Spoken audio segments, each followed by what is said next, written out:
하나님의 말씀입니다. 히브리서 2장 14절부터 18절입니다. 히브리서 2장 14절부터 18절의 말씀.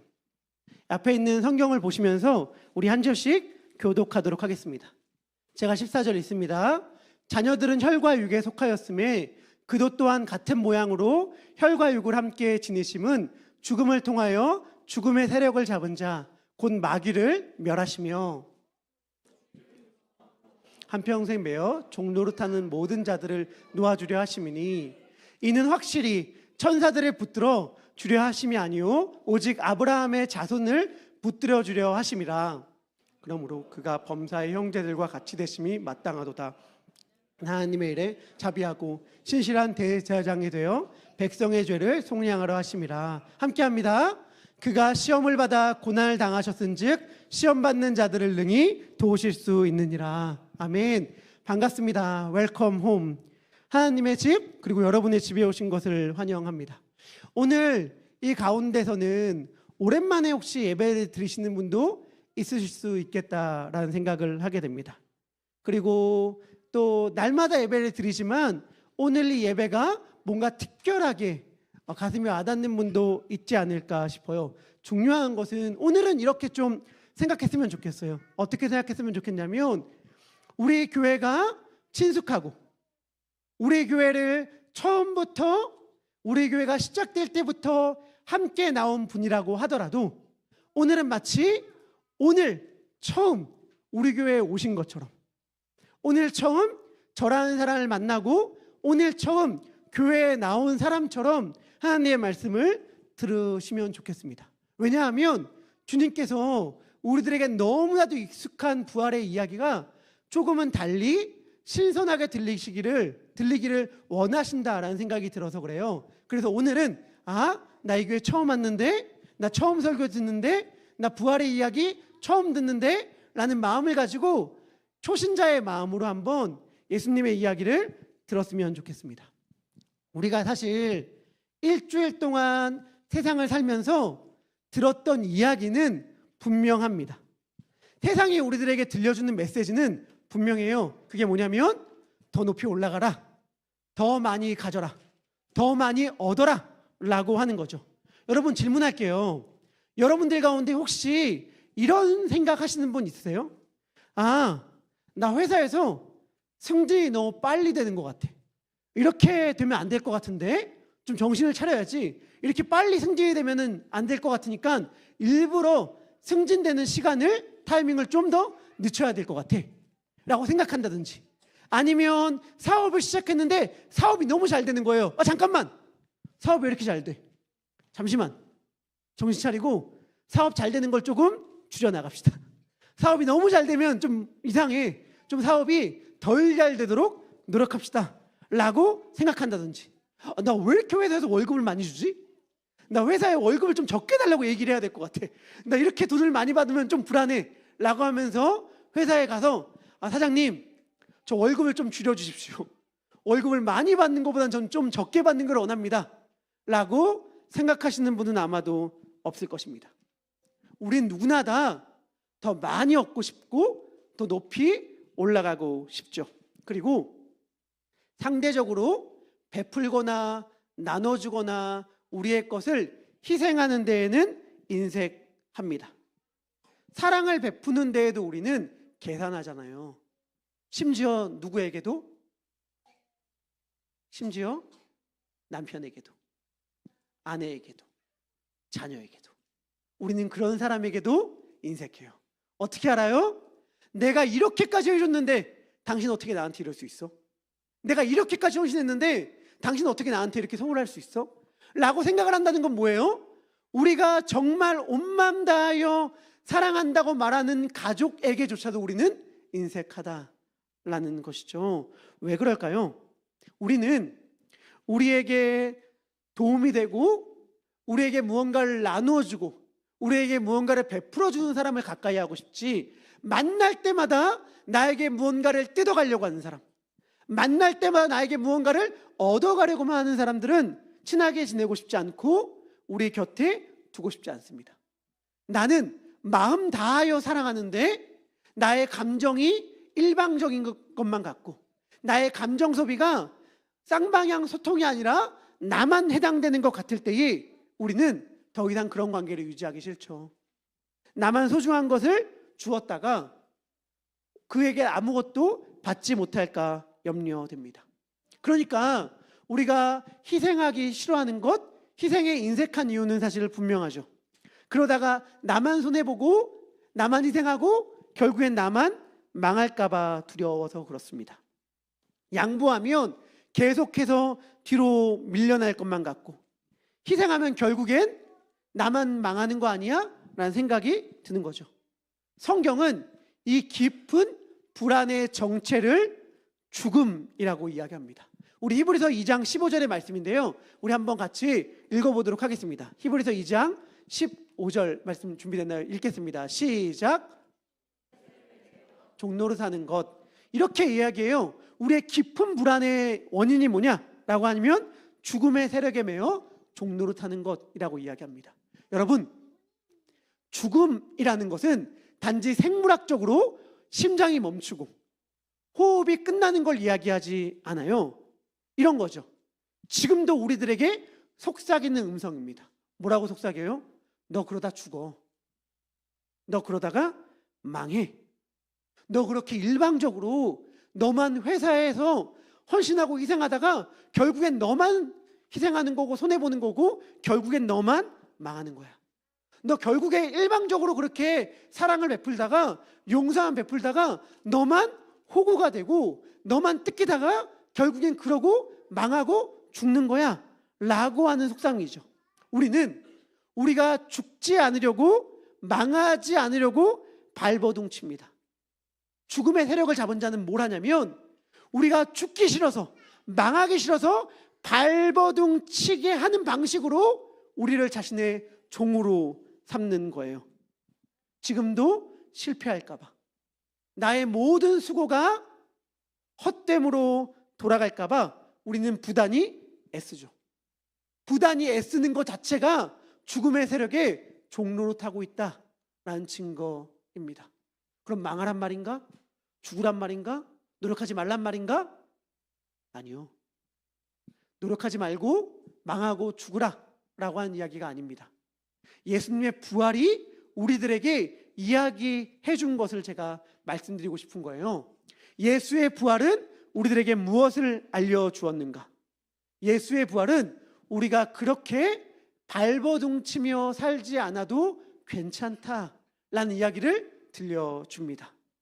부활이 우리들에게 들려주는 이야기는 망해도 괜찮다, 심지어 죽어도 괜찮다예요. 왜요? 부활은 죽음에서 다시 살아나는 것, 죽지 않고 사는 것, 심지어 죽었다고 하더라도 다시 얼마든지 살아나 시작할 수 있는 것, 그것을 이야기하는 것이 부활이잖아요. 제가 한국에서 어린이 부서를 섬길 때의 이야기입니다. 스스로의 부족함 때문에 너무 좌절이 되었습니다. 그래서 나는 전도사가 목사가 맞지 않나 보다 라고 생각을 하면서 교회 사역을 그만둘 생각을 했습니다. 근데 아무리 생각해도 친하게 지내던 담임 목사님께 교회 사역을 그만두겠습니다 라고 말할 용기도 없고 명분도 없는 거예요. 그래서 제가 그때 제 나름의 머리를 써서 했던 이야기가 뭐였냐면 유학을 간다고 해야겠다 였어요. 그래서 목사님께 찾아가서 이야기했죠. 목사님, 저 교회 사역을 그만둬야겠습니다. 왜? 유학을 준비해야 될 것 같습니다. 저 유학 공부를 해야 될 것 같아서 교회 사역을 그만둬야 될 것 같아요 라고 이야기하니까 당시에 목사님께서 이렇게 말씀하여 주셨어요. 유학 준비 마음껏 해. 교회 나오는 것 일주일에 주일에만 교회 나오면 돼. 주일에만 교회 나가서 교회 사역하고 유학 준비하렴 이렇게 말을 하시니까 제가 거기다 대놓고 딱히 더 할 말이 없는 거예요. 사실은 교회 사역을 그만두고 싶어서 유학 간다고 얘기했는데 교회 나올 필요가 없다고 말하니까 제가 말할 명분이 없잖아요. 그래서 그냥 그 앞에서 네 알겠습니다 하고 돌아왔습니다. 근데 며칠이 안 돼서 목사님께서 갑자기 저를 부르시는 겁니다. 불러서 저한테 했던 말이 뭐냐면 이제 강문구 전도사도 강도사가 되는데 강도사라고 하면 전도사보다 이렇게 또 한 단계 높다고 말하면 안 되죠. 뭐라고 표현해야 될까? 애매한데 여러분들. 근데 강사라는 게 있습니다. 강사라는 게. 강사가 되니까 이제 어른 사역을 하는 게 어때? 라고 말씀해 주시는 거예요. 제안을 하시는 거예요. 제가 그때 속에서 얼마나 화가 나던지. 이 목사님은 제가 며칠 전에 교회를 그만두겠다고 말한 걸 까먹은 게 분명하다 라는 생각 때문에 화가 나서 제가 약간 좀 말이 세게 나왔습니다. 목사님께 그런 말을 할 수 없는데 제가 그때 좀 불만이 안에 가득 차서였는지 목사님께 세게 이렇게 이야기했습니다. 목사님, 그게 무슨 말이에요? 라고 하면서 이렇게 얘기했어요. 제가 어른 사역하면 망해요. 저 어린이도 쉽지 않은데 어른 사역하면 망합니다. 이렇게 얘기를 했어요. 그러니까 그때 목사님께서 저한테 하셨던 말씀이 이거였습니다. 망해도 괜찮아. 망해도 괜찮아. 제가 그 말을 하나님이 저에게 들려주시는 말로 받았어요. 하나님이 저에게 해주신 말이 분명한데, 왜냐하면 목사님은 그 말 한 다음에 한동안 본인이 이 말을 했다는 걸 까먹으셨기 때문입니다. 여하튼간 저한테는 보험과도 같은 그 말, 망해도 괜찮아. 여러분, 이 말이 얼마나 위로가 되는지 몰라요. 만약에 그때 목사님께서 잘할 거야, 혹은 내가 도와줄게, 내가 힘을 넣어줄게 라고 말했다면 저는 하나도 힘이 안 됐을 거예요. 왜냐면 그게 거의 말뿐이라는 걸 알기 때문에. 아마도 목사님이 사역하는데 얼마나 바빠요. 근데 뭘 도와주겠어요. 아마 제가 분투하면서 저는 또 어린이 사역뿐만이 아니라 어른 사역도 못하는구나 라고 해서 좌절과 실패의 마음, 실패의 감정 가운데 여전히 힘들어했겠죠.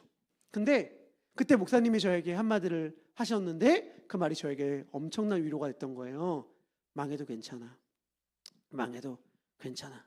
이 말이 저의 가슴 가운데 쑥 들어왔고 저에게 위대하고 놀라운 자유를 주었습니다. 여러분, 생각해 보세요. 여러분들이 지금 사업을 앞두고 있는데 누군가가 여러분들에게 어마어마한 사업 자금을 대줍니다. 그러면서 얘기하는 거예요. 나 이거 투자하는 거 아니야. 투자하는 거 아니고 선물하는 거야. 얼마든지 이거 가지고 사업하다가 망해도 괜찮아. 사업하다가 망하면 내가 또 대줄게. 또 해다가 망하면 또 대줄게. 내가 가진 건 돈밖에 없으니까 나만 믿고 계속해서 도전해 라고 말한다면 여러분들의 마음이 어떻겠어요? 사업을 막 할까 말까 망설이고 있다가도 다시 도전하고 다시 시작해볼 힘과 용기를 얻지 않겠어요? 왜? 이거 다 날려먹어도 괜찮다고 말하는데, 사업 이거 하다가 이 어마어마한 투자금 다 싹 날려먹어도 전혀 상관없고 다시 얼마든지 이번에 실패하면 다음번에 또 대주겠다고 말하는데, 그렇게 이야기를 들으면 얼마든지 다시 시작할 수 있는 용기와 힘이 나는 거죠. 그런데 여러분, 부활절의 메시지가 정확히 그렇습니다. 부활절의 메시지가 우리들에게 들려주는 바는 뭐냐면, 야, 너희들 실패했어? 좌절했어? 절망했어? 낙담했어? 무너졌어? 괜찮아. 괜찮아. 얼마든지 다시 시작할 수 있어. 얼마든지 새로 시작할 수 있어. 그리고 새로 시작하는데 그 새로 시작은 이제 너 혼자 하는 거 아니야. 너 혼자 하는 거 아니야.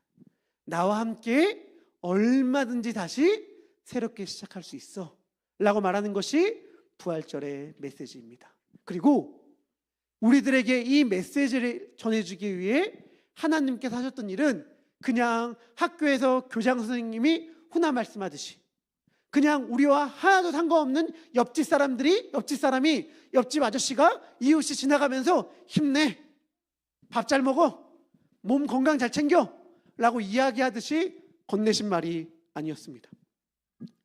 하늘 보좌 위에서 아래를 내려다보면서 큰 소리로 두려워하지 마라, 용기를 내라 라고 말씀하신 것도 아니었어요. 오늘 본문을 보면 아주 놀라운 말씀을 성경은 우리들에게 들려줍니다. 히브리서 2장 14절의 말씀인데 이렇게 이야기해요. 그도 또한 우리와 같은 모양으로 혈과 육을 함께 지니심은, 하나님께서 우리와 같은 모양으로 육신을, 살과 피를 지니신 존재가 되었습니다. 요제프 라친거라는 신학자는 이를 하나님의 철저한 연대라고 불렀어요. 무슨 말이냐면 하나님이 결단하신 거예요.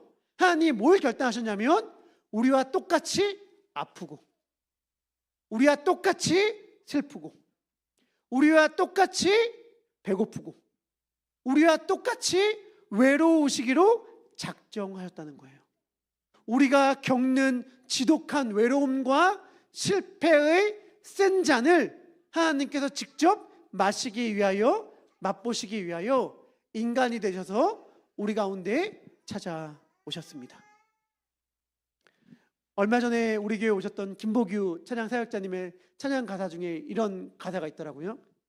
네가 자격이 없다면 내가 자격을 버린다. 내가 가진 게 없다면 내가 가진 걸 내게 주리라. 하나님께서 그렇게 우리를 위하여 스스로 진흙탕 속에 뛰어드신 거예요. 늪 가운데 빠진 우리를 건지시기 위하여 하나님의 친히 늪 가운데로 뛰어드신 것입니다. 죽음 가운데에 빠져들어 죽음의 길로 걸어가고 있는 우리들을 건지시기 위하여 하나님께서 친히 죽음까지 내려가신 거예요. 예수님께서 부활하셨다는 것은 단순히 죽은 사람이 깨어났다는 기이한 사건이 아닙니다. 죽음이라는 폭군이 폐위된 사건이에요. 오늘 히브리서는 예수님의 죽음을 통하여 죽음의 세력을 잡은 자, 곧 마귀를 멸하셨다라고 이야기합니다. 죽음의 독침이 제거된 것입니다. 여러분, 벌이 침을 쏘고 나면 더 이상 위협적이지 않잖아요. 죽음이 예수라는 거대한 생명을 삼켰다가 그만 이빨이 다 부러져 버리고 말았습니다. 예수님께서 무덤의 문을 활짝 여시고 죽음의 문을 박차시고 부수고 나오시는 그 순간 우리를 평생 두려움과 절망의 노예로 삼았던 죽음이라는 공포가 그 힘을 잃어버리고 만 것입니다. 그래서 우리는 그 이후부터 그 어떠한 궁극적인 두려움, 궁극적인 절망 가운데 빠질 수 없습니다. 왜 예수님의 죽음이 역대급, 아니 인류 역사상 가장 위대하고 놀라운 복된 소식입니까? 그리고 그것이 나와 무슨 상관이 있습니까? 예수님이 죽음에서 다시 살아나셨기 때문에 우리가 오늘 다른 삶을 살아갈 수 있는 거예요. 무슨 말이냐? 나만 사랑하면 나만 희생하는 거 아니야? 나만 용서하면 나만 호구되는 거 아니야? 나만 손해보는 거 아니야? 나만 뒤처지는 거 아니야? 양보 계속하다가 나만 결국엔 가장 밑바닥에 남아있는 거 아니야? 라고 하는 두려움 때문에 우리는 양보하기 주저하되고 사랑하고 희생하기 주저하되잖아요. 근데 예수님의 부활이 우리들에게 이야기해 주는 거예요. 괜찮아. 괜찮아. 부활이 있기 때문에 괜찮아. 얼마든지 사랑해도 돼. 얼마든지 양보해도 돼. 얼마든지 희생해도 돼. 라고 주님은 오늘 우리들에게 말씀하여 주십니다. 그래서 부활은 가장 눈부신 오늘입니다. 부활은 우리에게 거룩한 배짱, 사랑받는 자녀만이 줄 수 있는 담대함을 줍니다. 믿지는 장사를 해도 된다는 여유, 조금 늦게 가도 된다는 안도감, 나보다 남을 먼저 세워준다 하더라도 내 인생이 무너지지 않는다는 확신, 아니 무너져도 얼마든지 다시 시작할 수 있다는 믿음, 이것이 부활을 믿는 사람이 가지는 특권입니다. 세상은 우리에게 적당히 해, 그러다 망해 라고 협박하지만 부활의 예수님은 이야기합니다. 내가 죽음을 이겼으니 너는 마음껏 사랑하며 살아도 괜찮다. 내가 죽음을 이겼으니 너는 마음껏 용서하며 살아도 괜찮다. 내가 부활을 이겼으니 너는 마음껏 베풀고 나눠주며 살아도 괜찮다 라고 예수님은 말씀하여 주십니다. 인생이 무거운 짐처럼 느껴지는 분들이 계십니까?